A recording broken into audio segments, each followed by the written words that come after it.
दोस्तों, good evening. मैं आपका दोस्त एमजी सिंह और मैं आपके साथ बात करने वाला हूँ on some very very important topics.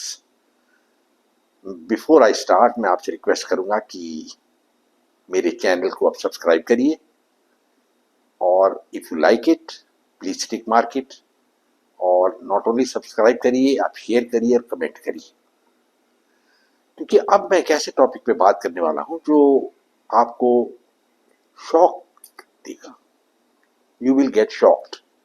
Problem ये है कि मैं बहुत ऑब्जर्वेंट आदमी हूं और मेरी एक ओपिनियन है कि इंडिया का प्रेस्टीज जो है बहुत नीचे चला गया है लास्ट 6 महीने में।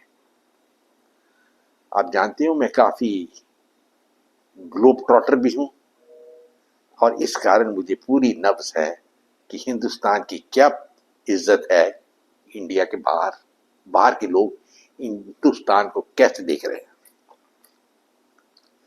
और मुझे अफसोस है कि इंडिया की रेपुटेशन आजकल अच्छी नहीं है और इंडिया को लोग इज्जत नहीं देते। वो कहते हैं कि इंडियंस जो हैं they are just multiplying in India and then coming and settling here and disturbing our peace of mind.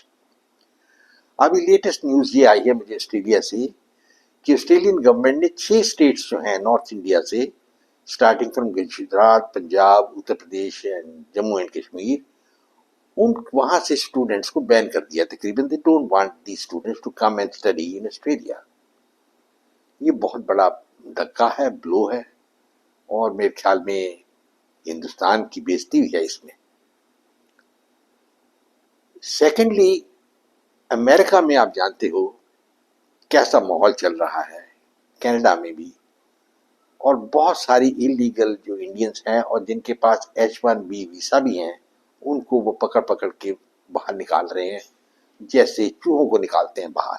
It's very very sad. आप जानते हो कि डोनाल्ड ट्रंप जब पावर में आए तो उन्होंने अच्छी बात नहीं की कि 2 plane loads Indian illegal migrants को पकड़ के हाथ में हैंडकफ लगा के, चेन्स लगा के और इंडिया भेज दिया। ये एक इंडियंस की बहुत बड़ी बेइज्जती थी, क्योंकि जो it was a negation of human values. भाई आप किसी ने भी गलती की है, you are to treat that person as a human being. He is not a dog और animal that you can treat him like that. पर यही चीज हुई है अनफॉर्चुनेटली और इंडियन गवर्नमेंट कुछ नहीं बोल पाई। क्यों नहीं बोल पाई? क्योंकि अंदर से ही दम नहीं है किसी काम पे बात करने का। And all over the world, मैं उस टाइम अब्रॉड था तो मैं खुद बहुत, मुझे अफसोस हुआ और लोगों ने मेरे पूछा, भाई कैप्टन साहब आप तो बहुत साल फौज में गुजारे हैं, बड़े सीनियर अफसर भी हैं आजकल, आप बताइए ये क्या क्या हो रहा है?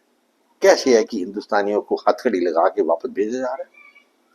अगर भेजना भी हो तो वो कह सकते थे कि अपना इंडियन एयरफोर्स का जहाज भेज दीजिए, आपने जो इलीगल माइग्रेंट्स उनको ले जाइए। They could have done that but they didn't do it. उसका रीजन ये है कि they don't want Indians there, that is the issue. अब अमेरिका में आप देखिए कोई 60 लाख ही इंडियंस आर देयर। ये तो बहुत ज्यादा नंबर ऑफ इंडियंस हैं एंड लॉट ऑफ इंडियंस जो हैं वो अच्छी पोजीशन में भी हैं। Secondly, there are about 12 lakh students who are there. अब ये स्टूडेंट्स पढ़ रहे हैं या क्या कर रहे हैं, I don't know, I will discuss that with you later. और फिर कोई 11 से 12 लाख जो है, ये अप्रोक्सीमेट फिगर्स है, इलीगल इंडियन जिनके पास कोई कागजात नहीं है, जो कोई ऐसे मतलब पैसे चोर शराबे से लेके वहां पहुंचे हैं। सो ये जो 10 से 12 लाख है, इनको डोनाल्ड ट्रंप ने वादा किया है अपने मैनिफेस्टो में कि I will throw them out of America, and they are rightly so, क्योंकि ये इलीगल आदमी है, वहां आए हैं and what they are doing there, they are just like parasites sitting there. पर एक सवाल जो लोगों ने मेरे से पूछा है वहां, कैप्टन साहब लाखों आदमी आपके हिंदुस्तान को छोड़ के क्यों आ रहे हैं और किसी कंट्री से तो इतने जा नहीं रहे? लोग क्यों आपके दुखी हैं, क्यों नहीं इंडिया में रहना चाहते? एक तरफ से आपका जो प्राइम मिनिस्टर है और दूसरे जो लीडर हैं वो कह रहे हैं इंडिया विश्व गुरु है। तो ये तो विश्व गुरु की निशानी नहीं है कि वहां लोग रहना नहीं चाहते and they want to run away from here. इसमें भी बहुत सी पॉइंट्स हैं, इस कारण कुछ ये वीडियो लंबा बन सकता है, पर प्लीज बेयर विद मी। आप पहले अंदर झांक के देखिए क्या हो रहा है हिंदुस्तान में। हिंदुस्तान में मेरिटोक्रेसी जो है वो खत्म हो गई है। There is no merit anywhere. आजकल आपकी जो सिलेक्शन है कास्ट के ऊपर है। तकरीबन 50 से 55% वैकेंसीज जो हैं या कॉलेजेस में हैं या स्पेशलिस्ट कोर्सेज में हैं, इंजीनियरिंग में हैं, and also in the government jobs, they are dished out on the basis of caste. और एक कंट्री जिसमें caste is the ruling force, वो वर्ल्ड पावर कभी नहीं बन सकती। मैं एग्जांपल बता रहा हूं, एक लड़की थी, she had appeared for a joint examination, she got 92% marks, पर cut off score in the general category was 90%, while in the backward caste was 48% and the OBC was 75%, and she felt so disgusted she committed suicide. ये तो हिंदुस्तान का हाल है। तो how people with students will like to stay here? That's the first thing. India is also not a welfare state, पर बहुत सी other countries भी हैं जहाँ इनक्वालिटी है, बट इंडिया में जरा ज्यादा है। सेकेंडली जो इंडियंस हैं, ये कुछ भी हो जाए वो इंडिया को छोड़ के भागना चाहते हैं। एक बात याद रखिए कि एक टाइम था जब अमेरिका में इलीगल माइग्रेंट चले जाते थे और वो वहां बस जाते थे और कुछ सालों बाद जाके उनको सिटीजनशिप भी मिल जाती थी। मैं बहुत से लोगों को जानता हूँ, मेरे दोस्त हैं, मेरे रिश्तेदार हैं, जो अमेरिका में गए आज से 30-35 साल पहले। They went as illegal migrants और वहां जाके इनको रहे कुछ साल, वो डॉक्यूमेंट्स बनाते रहे and finally they got American citizenship. And Canada में भी सेम चीज हुई है। बट अब सिचुएशन ये इतने वहां पहुंच गए था, इतने तादाद में आ गए इंडियंस कि अमेरिकन घबरा गए। बिकॉज एक चीज याद रखिए, ये व्हाइट रेस जो है feel that they must rule the world. ये गलत बात है, but that is the fact. आपको जानते हैं मार्क ट्वेन एक बहुत फेमस राइटर थे, and he has said that two things he has said: the east is east and the west is west, and the twain shall not meet. That's number one.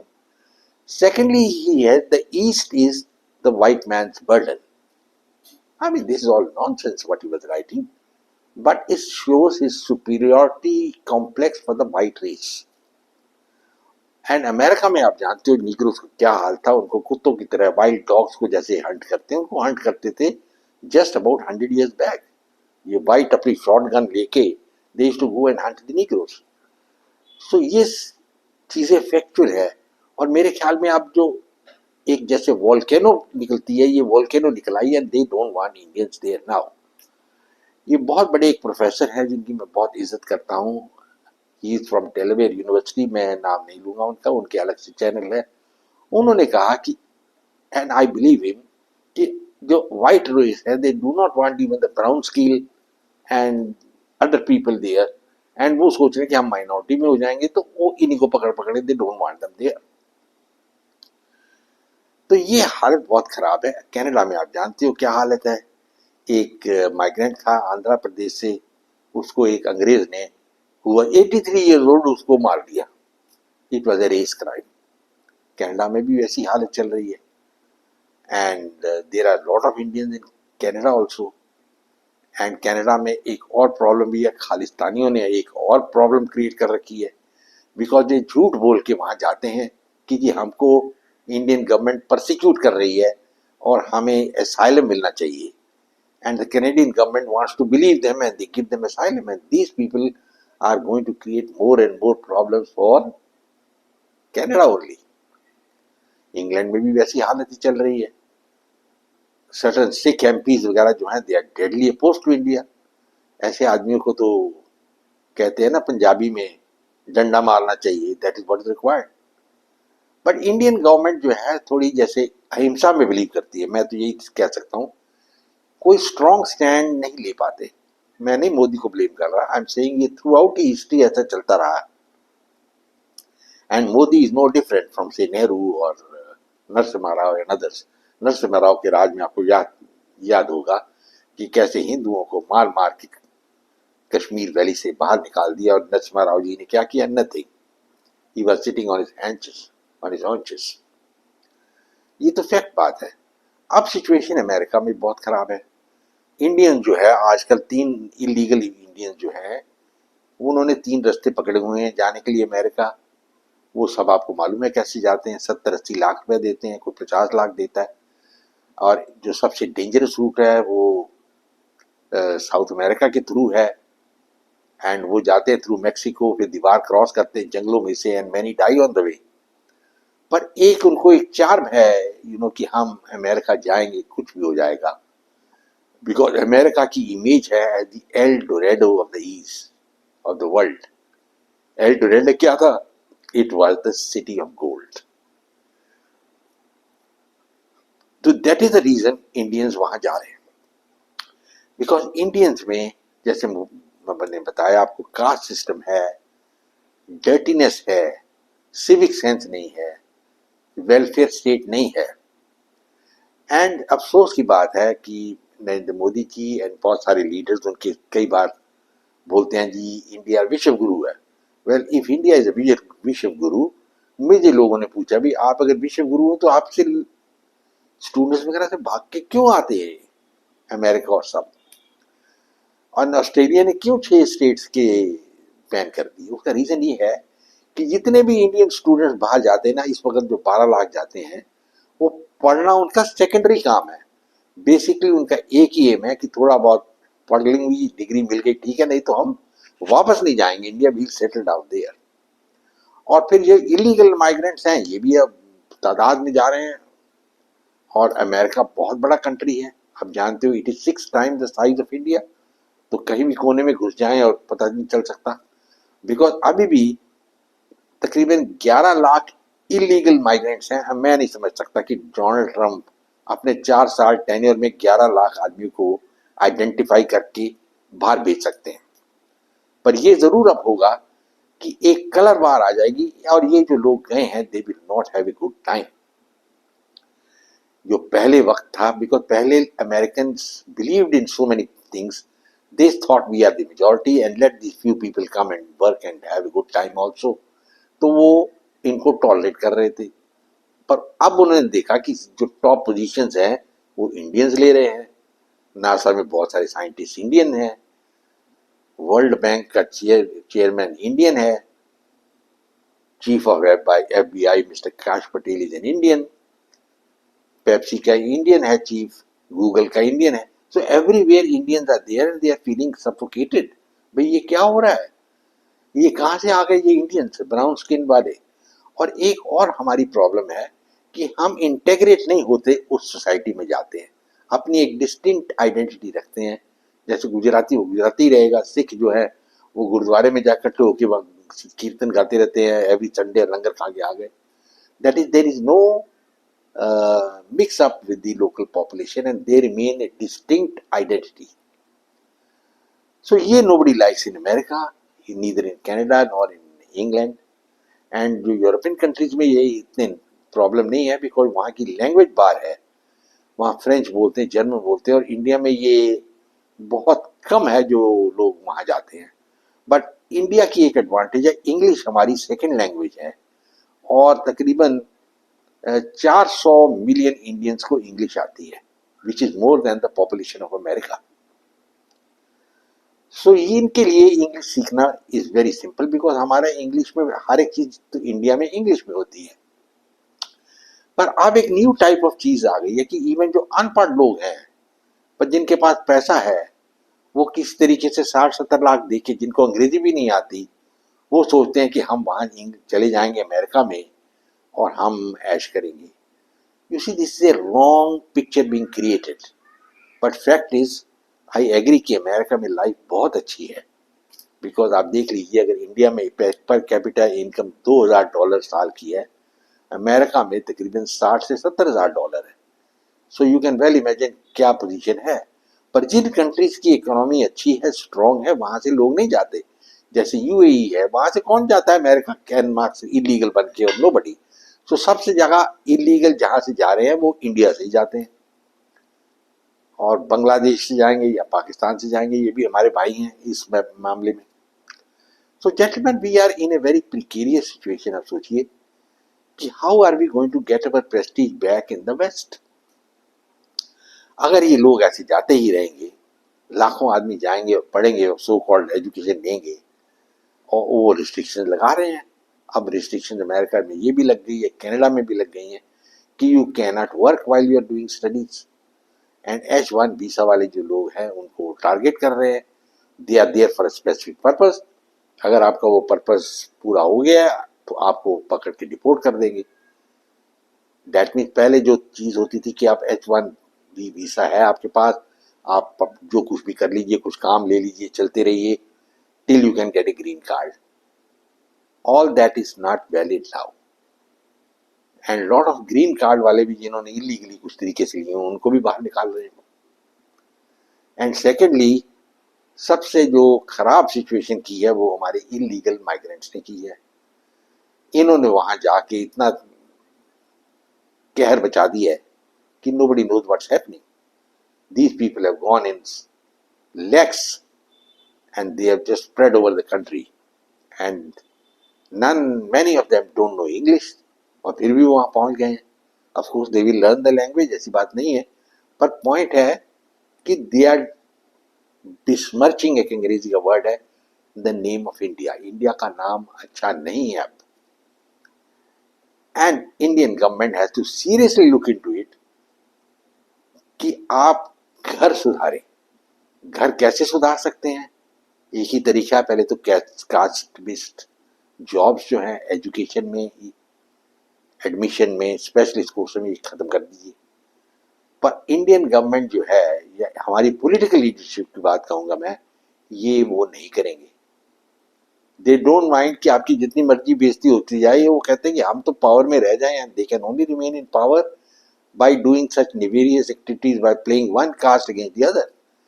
मैं जब बिहार में जाता था, I was commanding one of the units, and I once visited the police officer, the police mess of the Jawans in Patna. I was really surprised कि वहाँ 2 या 3 kitchen थी अलग अलग। मैंने कहा भाई ये क्या बात है, हमारे तो एयरफोर्स में we have one airman's mess and that's about all. Everybody eats there, even Muslims eat there. उन्होंने कहा ये तो कास्ट बेस्ड है, ये हायर कास्ट मेस है, ये लोअर कास्ट मेस है। Now in such a situation, in an official organization like the police, अगर ये चीजें चल रही हैं, you can well imagine क्या होने वाला है हिंदुस्तान का। एंड बिहार में अभी भी कास्ट वॉर चल रही है।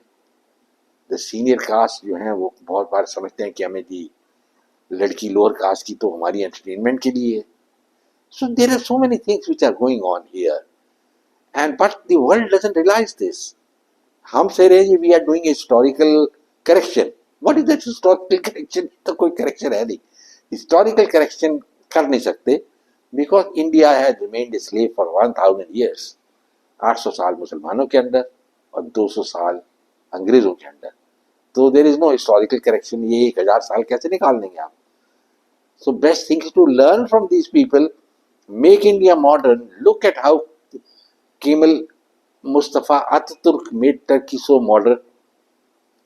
आपको जानते हो जो ओटोमन एम्पायर थी, it was based on the principles of Islam, पर वो खत्म हो गई, and general Mustafa introduced secularism in Turkey. तो why not do the same thing here? हमारी सेकुलरिज्म भी लॉपसाइडेड है। Nowhere in the world you are having 2 or 3 different laws, personal laws, पर इंडिया में है।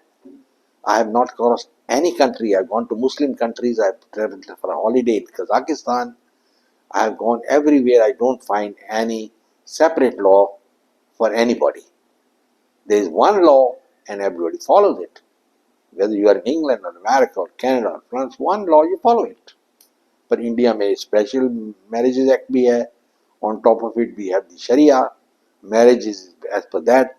And we have some Muslim leaders जिनका एक ही काम है, to keep fanning the flames in India. ताकि इंडिया कहीं आगे नहीं निकल जाए, बहुत बड़ा पावर नहीं बन जाए। And they are very happy कि जनरल मुनीर ने इतनी बकवास की है। हाँ, मैं उसके ऊपर सेपरेट वीडियो ऑलरेडी बना दिया आपको, आप देख सकते हैं वो। और इसने फिर से टू नेशन थ्योरी जिंदा कर दी। और हमारे जो मुस्लिम हैं, जैसे ओवासी जैसे, और ये तो मेरे ख्याल बड़े खुश होंगे कि ये चीज़ हो रही है। बट ये हमारा एक लीडर चाहिए, एक बिस्मार्क जैसा जो आगे निकाल सके। Unfortunately I am very sorry to say कि मोदी वो आदमी नहीं है। अब सिचुएशन प्रैक्टिकली तो यही है कि अब इंडिया ब्रेक्स लगा रहा है ऑन दीज इलीगल एजेंट्स वगैरह जो स्टूडेंट्स को बाहर भेजते थे पैसे लेके और इमिग्रेशन के लिए भेजते थे। सो कुछ पकड़ लिए हैं, कुछ अंडरग्राउंड हो गए हैं, भाग गए हैं।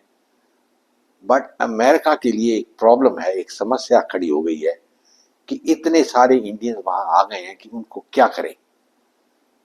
एक ही तरीका होगा एंड वहां डिस्क्रिमिनेशन बढ़ेगी and Indians then will realize कि हम बेटर ऑफ हैं in India than in America.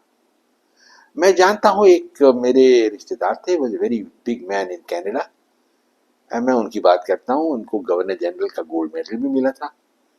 पर वो हर बार इंडिया वापस आना चाहते थे to set up industry, to set up something. तो मैंने उनसे एक बार पूछा, I was in the air force as a wing commander at that time. I asked him, sir आप हर बार इंडिया आके फैक्ट्रीज बनाना चाहते हो, हालांकि आपकी प्रोग्रेस सक्सेसफुल नहीं है, पर आप गिव अप नहीं कर रहे, क्यों? Why don't you set up the projects in Canada? He had only one line, he said, MG, यहाँ मेरी इज्जत है, वहां मेरी इज्जत नहीं है। Now, the people living in Canada will not be happy when I say this, but that is a fact. I remember, I think one of my friends had gone to there's a revolving restaurant to Toronto. I have not gone there, but he had been accompanied by a Sikh, and the Sikh was not allowed to go inside because he was wearing a turban. He was told to remove his turban to go inside the restaurant, revolving restaurant. बाद में उसने कहा जी मैं human right ये वो करूंगा and all that, you know, I mean that has no meaning. America is the land of equality, no doubt, land of plenty. पर जब आप एक स्ट्रिंग को स्ट्रेच कर देते हैं ज्यादा, इट्स कोलैप्सेस। और this is what is happening. Indian बहुत तादाद में अब जाने लगे बाहर। गुजरात से लोग भी, देखिए जो मर्चेंट है ये है वो, सारी प्रॉपर्टी बेच के कहते हैं जी हम अमेरिका जा रहे हैं, इलीगल तरीके से जा रहे हैं। पंजाब से जमीनें बेच के लोग वहां जा रहे हैं। I mean there is something drastically wrong in this country कि इतनी बड़ी तादाद में हमारी जो लोग हैं, हमारी अवाम में से लोग वहां जाना चाहते हैं। They don't want to stay in India. आप तो ये बिगिनिंग ऑफ द टिप है, जैसे आइसबर्ग है, उसको ऊपर से ही नजर आता है। आप ऑस्ट्रेलिया ने बैन किया है and unless India economically improves और यहाँ से लोग जाने बंद हो जाएं, वो भी पॉसिबल नहीं है, because India is the most populous country in the world. और इतनी बड़ी पॉपुलेशन इकट्ठी की हुई है, you can't feed them properly, you can't give them health, health है ही नहीं। और ये सवाल अभी नहीं, 10 साल पहले जब मैं पहली बार अमेरिका गया था तो मेरे से एक सवाल पूछा था उन्होंने, अमेरिकन ने, कि भाई I was squadron leader, I think that time wing commander. तो उन्होंने पूछा, भाई आप ये बताइए जरा, चाइना इतने गोल्ड मेडल कैसे जीत रहा है और आपको एक भी गोल्ड मेडल मिल रहा है ओलंपिक्स में? आप खाते नहीं है क्या? क्या खाते हैं आप लोग? हमारी आइडिया ये है कि आप तो रिलीजियस फूड ही खाते हैं। Now what he meant by religious food was that we have got so many fads on food, you know, कि हम ये नहीं खाएंगे, वो नहीं खाएंगे, ये करेंगे, वो करेंगे। हम जैन जो कहते हैं हम प्याज नहीं खाएंगे, ये नहीं खाएंगे। I mean, there is no end to the fads here. So India is way behind the world at the moment. And आप देख लीजिए इवन पॉलिटिकली, एक बांग्लादेश को तो इंडिया सॉर्ट आउट नहीं कर पाया, नीदर पाकिस्तान को। एंड जनरल मुनीर जो है, he is having a field run. और सिचुएशन है कि क्या होगा आगे। मेरे ख्याल में India will have to come to reality और इंडियंस को वहां जाना बंद होगा। पर ये एक फॉन्ड विश है। मैं जानता हूं अंदर से कि इंडियंस कुछ भी हो जाए वो अब भी जान लगा के वो अमेरिका जाने की कोशिश में रहेंगे। I don't know whether it is right, it is what is wrong. Migration through out history होती रही है, पर ये माइग्रेशन इज टोटली डिफरेंट। ये एक इलीगल माइग्रेशन है। एंड मुझे तो हैरानी है कि 11-12 lakh Indians without any documents are in America. Obviously Indians will not go to Brazil और समथिंग एंड सेटल डाउन। यहाँ वो फ्रांस में नहीं जाएंगे, वो जाएंगे only Canada and United States, या ऑस्ट्रेलिया जाएंगे। ऑस्ट्रेलिया का जो एरेबल लैंड है, livable land is very less. वो भी सोचते हैं कि ये सब आ जाएंगे यहाँ तो हमारा क्या होगा। और एक टाइम याद रखिए, ऑस्ट्रेलिया की पॉलिसी थी white only. They had a policy that only whites will be allowed to settle in Australia. It's a known fact. So gentlemen, the white man जो है, he is dominating the world, and we are allowing him to dominate because we ourselves haven't come to terms with the modern age. We are still talking of food taboos, we are still talking of religious taboos, we are still talking of caste taboos. And if a government officially believes in these things, I think it could be very disastrous for the country. एक language issue एक और भी शुरू हुआ है आजकल। Tamil Nadu doesn't want. भाई देखिए, लैंग्वेज इशू पे क्यों anybody has to waste this time? जो लैंग्वेज पढ़ना चाहे पढ़े, follow the constitution, that's all. If somebody doesn't want 3 language formula, well, let it be 2 language formula. आप देखिए, राज ठाकरे ने अब एजुकेशन शुरू कर दिया कि महाराष्ट्र में हिंदी कंपलसरी कर दिया। He said no, it should not be compulsory. I'll have an education against it. So there is no end to the problems for India, and it will be a surprise to me if India survives for another 100 years. That will be the gift of the God Vishnu if it does so. Well, gentlemen, I hope you like this video of mine. I share it with your friends and come back for more. In the meanwhile, I'll say goodbye, God bless, and Jai Hind.